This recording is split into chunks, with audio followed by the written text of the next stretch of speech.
Welcome to Tea and Tao, conversations from Sea Cloud Hall, where we share a pot of tea after class and explore how ancient Taoist wisdoms can help us live with greater calm, energy, and spirit in the modern world today.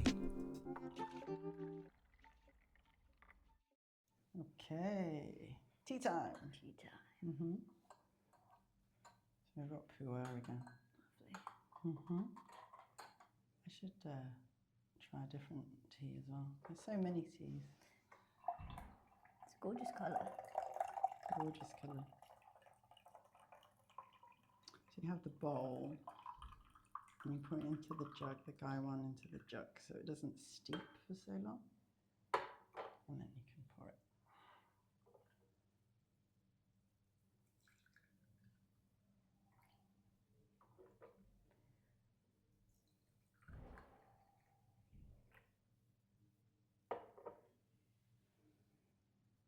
There you go. Thank you so much. You're welcome. Cheers. Cheers.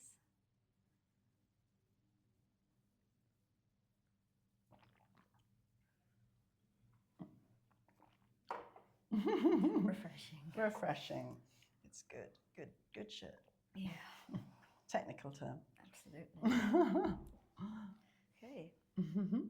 Dive into a question. Okay, let's dive in. No messing. Just going straight in. No warm up. It's just such an awesome opportunity for me to ask you these. So Cool. okay.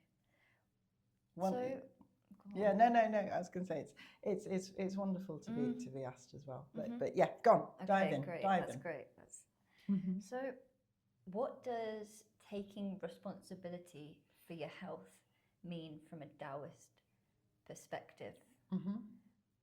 How can we do that in the modern world? Yeah, in the modern world. So taking responsibility. I mean, the Taoists it's all about taking responsibility and not handing over, your health or anything to, others. So with all the arts that we have, it's they're tools for a practitioner to fine-tune their health, to live in harmony with the environment, with the seasons, with people around them, and with any kind of ailments that come up in their body. But from a Taoist perspective, it's like the character for Tao. Well, you know Tao, and the translation for Tao is the way. Yeah, you've heard of that before. I think you've heard of that before. And so everyone is on a path. Basically, everyone Tao is like a path or a road, and everyone's on that journey. Whatever their journey is, everyone's got an individual path, individual journey, and to go on a journey, because we touched on this, I was saying to you the other night at the class, you have to prepare. Yeah, and I asked in the class, what do you need when you go on a journey? And everyone's looking at me, and we were having a little think. And I asked this twice in different classes, and everyone, the first thing people said was snacks. I was thinking I was like, snacks? But yeah, so snacks is the first thing that people came to mind. which yes, it's true. Maybe you need some snacks. You need fuel, yeah, when you're going on that journey. So, we have the Changming arts, which is about putting in the optimal fuel for you and your constitution to get you through that journey, because your journey through life hopefully will be a long journey. Lao Ba was saying today in the class that it's you're here. You see, everything's a bonus because you're here. So there's nothing to be moaning about, really. It's just, how do you make that better? And then for a journey, you need to have a vehicle. You need to have a good car, or a good bicycle or whatever to go on that journey. And your body, how you are, that's your vehicle to travel in life. And so taking care of that, making sure that that's in balance. And there's so many aspects to that. It's not just being fit, as we touched on in one of the episodes that we were talking about. It's being healthy and being in balance, and so it's having a body that is capable for that journey, but then also your mind, your emotions, your energy. You know, in kind of Western speak, it would be more to do with your nervous system or your digestive system, you know, all these things, but they're basically just different terminology for what we deal with in the classes, which has been, you know, happening for hundreds and hundreds and thousands of years, basically. So yeah, Wow. making you roadworthy. Making us roadworthy. I love that. Wow. Because if you're out of balance, that's when disease comes in. You see, dis-ease of your body. You're out of balance, and then you have tools in the arts of how to deal with that. And it's not just about popping a pill that relieves the symptoms. We're trying to get always to sort of the root cause, the essence, as we talk about in the classes. And it's how do you get to the essence, you know, in an exercise, but in terms of the thing that niggles you. And it might be a physical ailment, or it might be something emotionally or mentally that niggles. And then and it's what Lao Bo always says, and this is his teacher Chi Su, rather than papering over it, you've got a big crowbar, and then it prizes it open and lets that nerve go out to the air, so that you have to deal with it and sort it out, because otherwise it'll just plague you for the rest of your life, won't it? So. And that feels like, to me, what I'm hearing is that difference of taking responsibility and being like, okay, there is a nerve there that needs exposing. Absolutely. In order to move on with the road. Yes, because otherwise you loop, don't you? And things trigger you, and you know, these are all kind of modern terms for things, but nothing's new in the human condition, and the Taoists have been doing it for thousands of years. So I love that as well. So you were just saying that about things like nervous system, they have been going on for centuries, but I feel like that's such a word at the moment. I'm hearing it everywhere. But what does that mean in Taoist terms, or like how was that there before this recent kind of resurgence of it? I mean, I think people talk about being anxious and being in that fight or flight mode. Do you see what I mean? Yeah. And people living with that kind of low level anxiety or stress in their life due to kind of modern ways of living, and it's the training in the arts.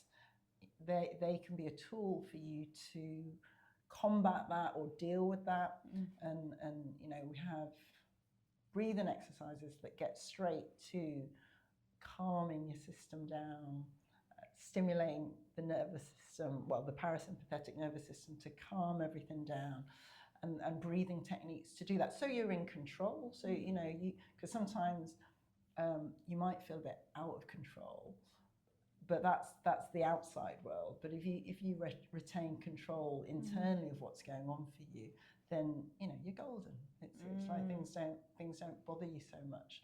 But in terms of what you were saying, in terms of Taoism, it's always been about balance for them, and you know, it's about retaining that quiescence internally, and not having extremes, you know, where you're super happy but then you drop down and you can be depressed.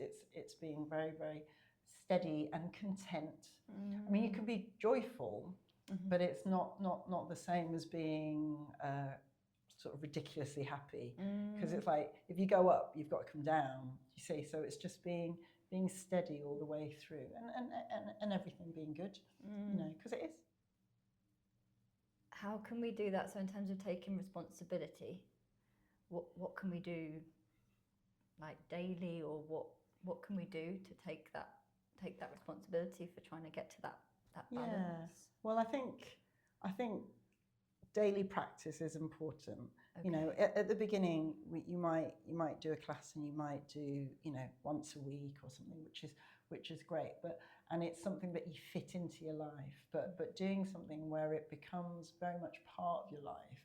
I mean, you can do it at home, you can come to classes, and it become for me, when I first started, it was just, I just had a pull, and I wanted to be training, and I couldn't explain that, you know. So I just reorganized things in order to be able to do that. And that, obviously, that's not for everyone, but some people's connection to things are stronger, you know. And but it's the daily practice, it's the incremental progress, it's the little changes that have a much longer lasting, profound effect, rather than a sudden, you know, injection. In the West, it's more about, you know, people love doing the marathons. I know so many people who've done marathons, but they've never trained for a marathon. They just go in, come on, well, I'll just do it through sheer will, and you know, but it's quite knackering for them.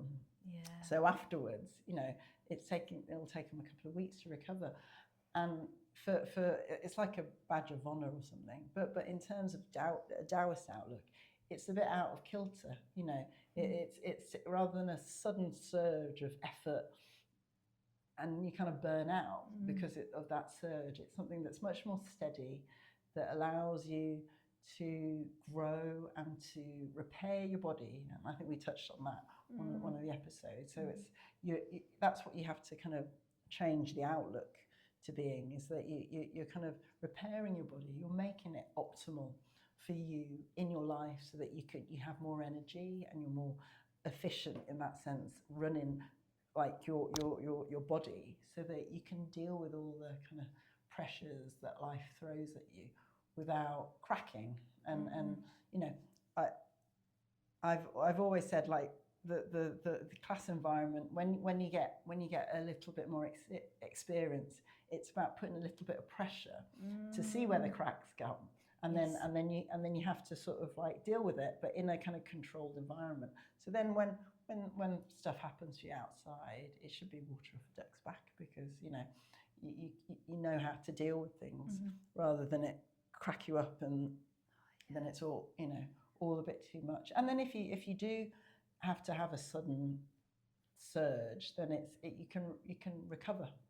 You know, you're not totally burnt out from it, because you've had the preparation. Yes, because you've had the preparation, and you can also feel yourself better. A lot of the times in the classes, it's about connecting with yourself, connecting with your own energy, awakening, sort of, you know, getting in touch with yourself in a sense, really, and feeling that. And then when you awaken that, you can feel when you're off balance. You can feel when you need to, you know, speed up, slow down, I don't know, whatever.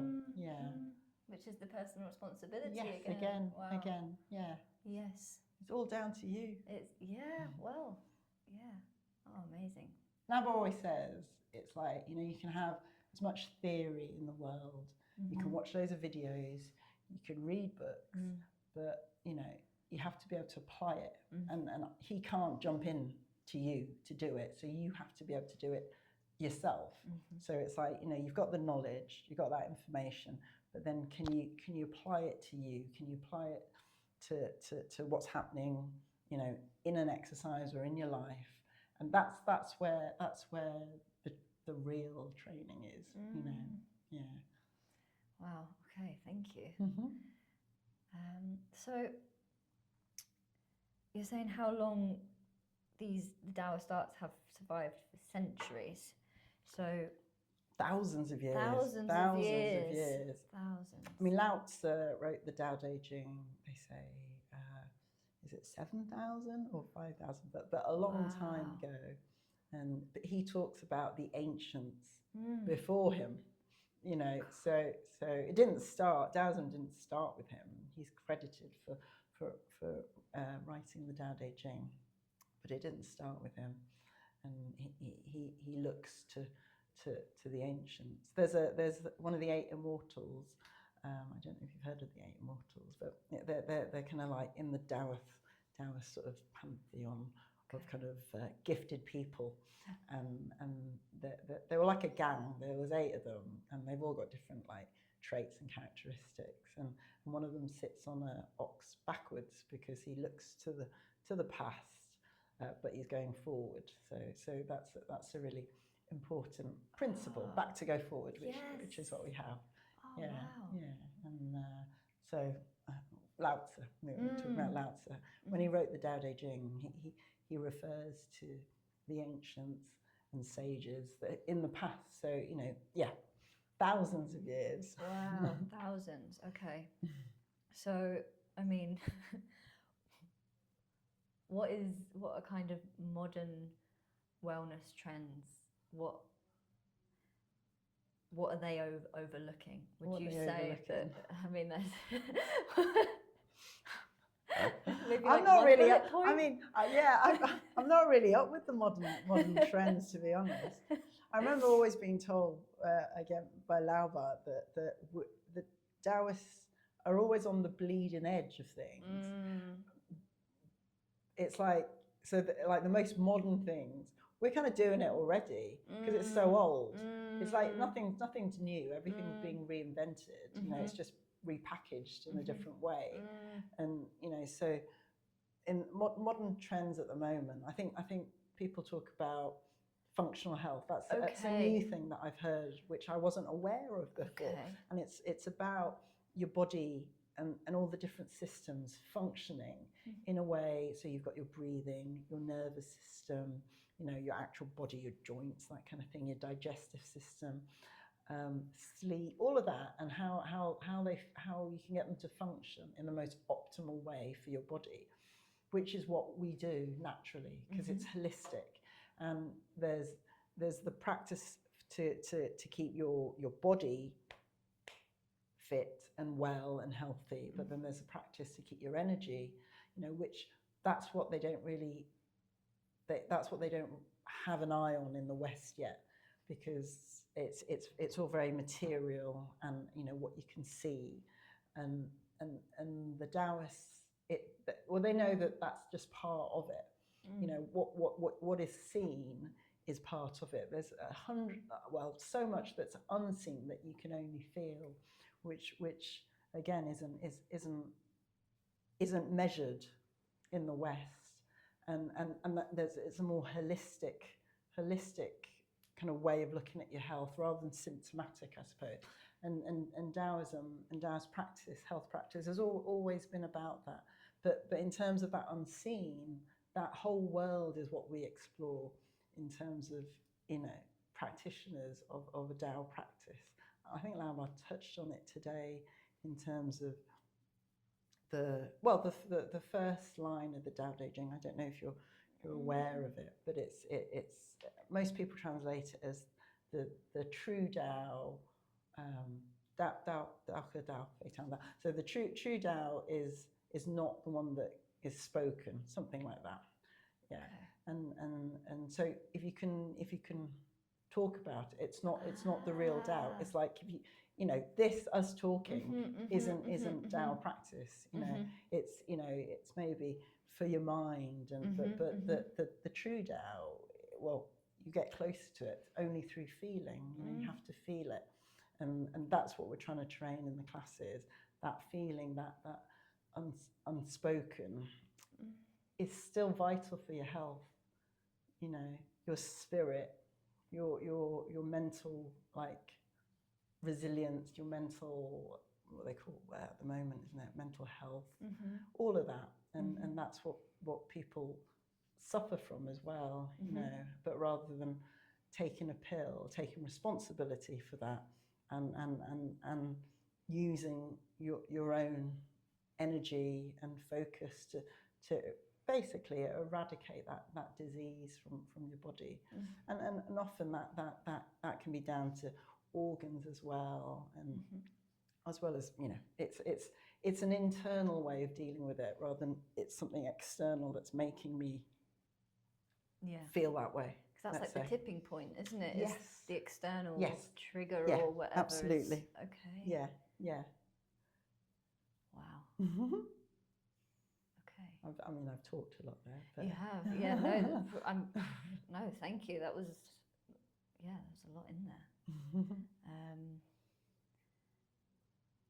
Yeah. Thank you. You're Just welcome. I mean, have you taking in terms of your practice, as you know, have you felt that process in you, and I mean, it's such a deep journey, and when you come to it at the beginning, you might come to it for something, but then the reason you stay and what you discover and keeps you going is something totally different.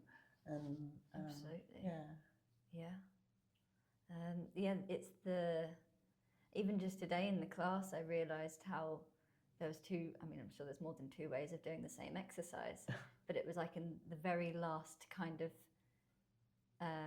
like 5 seconds of it, I was like, it just felt different in my body. Yeah.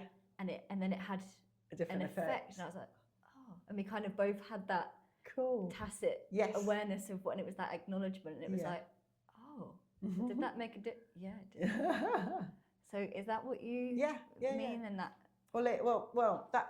that's that unspoken, you know, and it's definitely tangible. And like you say, when you've got a partner and you're working in a pair or whatever, then and they feel it as well. It's like, you know, you're not crackers because it's absolutely real, and it's learning to be sensitive to that. But I think also it's that refinement goes on in all the exercises. I mean, I always say it in a beginner's class, you know, there are exercises that I absolutely love that we do, you know, on the first beginners courses, but you kind of unpick them and you go deeper into them, and they change and they evolve as you do as a practitioner, which is fascinating. So you know, I never get bored. I'm always on discovering. It's like kind of Christmas. It's like, you know, finding something, unwrapping it, and oh, cool, you've got this, and you know, playing with it for a bit, and then you move on to the next thing. And often it's like a natural kind of process. You find something that leads to something else, and that's so big because you've got it in the exercises, but it's got it for you as a person.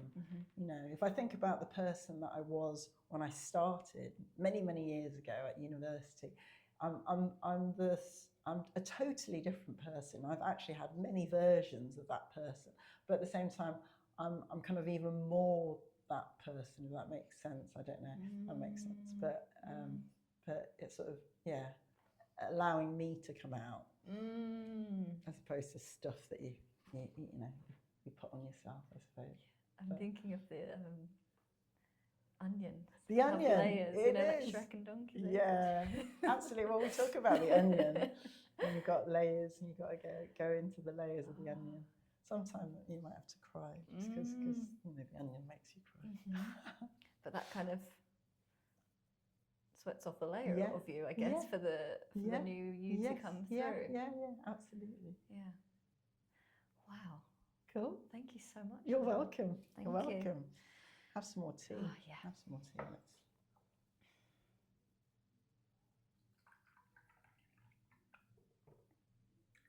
We'll be drinking a lot of tea in China. Yeah. Yeah. So cool. Cool. Thank you so much. Thank you, Kat. And that was Tea and Tao, conversations from Sea Cloud Hall. Until next time, and don't forget, follow the energy.